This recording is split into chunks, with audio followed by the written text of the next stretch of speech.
This is my little marble Pinnatum.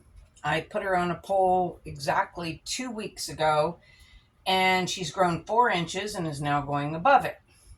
So I'm going to give her just a little tiny extension today. It's a little bark pole extension.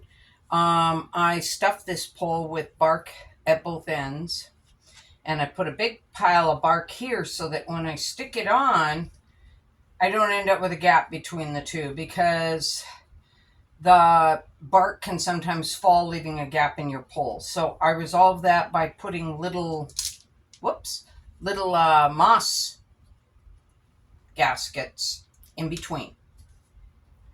And by having moss at the top up here, it helps the bottle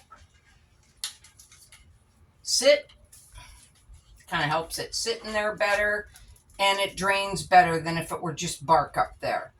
And I have 2 videos. One is what kind of what bark I use for houseplants, and the other one is called bark pole recipe, if you want to Google those. So I will tack this girl against the pole once I've got it anchored on. I've not tacked her on there because I hadn't put it there yet.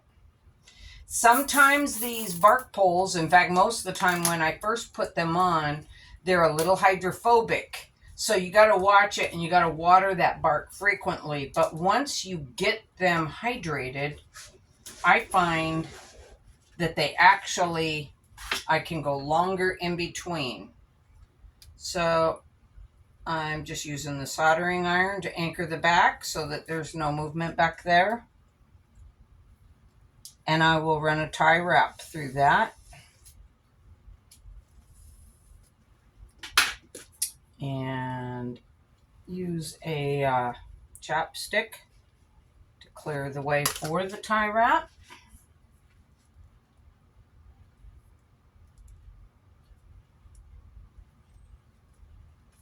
There we go.